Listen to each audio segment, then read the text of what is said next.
আসসালামু আলাইকুম। আমি অ্যাডভোকেট সাদ্দাম হোসেন আবির। আজকে কথা বলবো একটি বাটোয়ারা দলিলে কোন কোন বিষয় উল্লেখ করতে হয় কিংবা কোন কোন বিষয় থাকে, এবং আমরা দেখব যে একটি বাটোয়ারা দলিল আসলে দেখতে কেমন হয়। তো প্রিয় দর্শক, চলুন আমরা হাতে কলমে দেখি যে একটি বাটোয়ারা দলিলে কোন কোন বিষয় থাকে এবং দেখতে কেমন হয়। ডিয়ার ভিউয়ার্স, একটি দলিলে সাধারণত ডান পাশে দলিল নাম্বার থাকে, এরকম জায়গায় দলিল নাম্বার থাকে, এবং বাম পাশে দলিলের সিরিয়াল নাম্বার থাকে। তবে এই দলিলে দলিল নাম্বারটি বাম পাশে আমরা দেখতে পাচ্ছি, এবং এই দলিলটি যেহেতু কমিশনে রেজিস্ট্রেশন করা, সেহেতু দুইটা তারিখ আমরা দেখতে পাচ্ছি।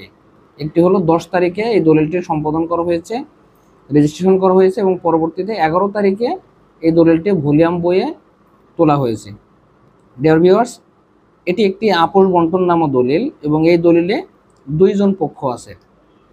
তো আমরা দেখতে পাচ্ছি প্রথম পক্ষের সম্পত্তির মূল্য এখানে আছে 57,63,000 টাকা, দ্বিতীয় পক্ষের সম্পত্তির মূল্য 38,11,000 টাকা আছে। ডিয়ার ভিউয়ার্স, প্রথম পক্ষের নাম এখানে দেখতে পাচ্ছি আমরা শামসুর রহমান, এবং দ্বিতীয় পক্ষের নাম আমরা দেখতে পাচ্ছি ABM হাফিজুর রহমান। তো প্রথম পক্ষ এবং দ্বিতীয় পক্ষ এই সম্পত্তিটি ক্রয় সূত্রে মালিক হওয়ার পরে তারা তাদের নামে ঢাকা সিটি জরিপে 13,298 নং খতিয়ানে তাদের নাম যৌথভাবে রেকর্ড করে, এবং পরবর্তীতে তারা তাদের ভোগ দখলের সুবিধার্থে এই সম্পত্তিটি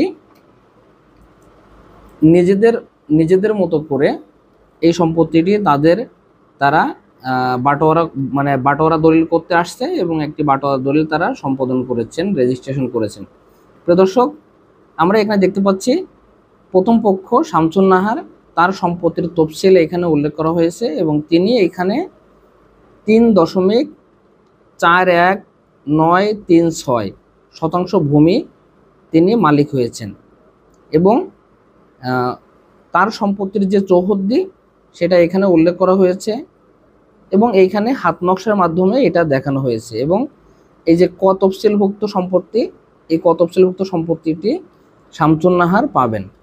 অপরদিকে আমরা দেখতে পাচ্ছি উক্ত সম্পত্তি ABM হাফিজুর রহমান তিনি প্রাপ্ত হয়েছেন, এবং তার সম্পত্তির পরিমাণ 2.26064 শতাংশ, এবং এই হাত নকশার মাধ্যমে তার সম্পত্তিটি নির্ধারণ করা হয়েছে, এবং তিনি এই সম্পত্তিটির মালিক হয়েছেন। এবং এই সম্পত্তির চৌহদ্দি উল্লেখ করা হয়েছে উত্তরে রাস্তা, দক্ষিণে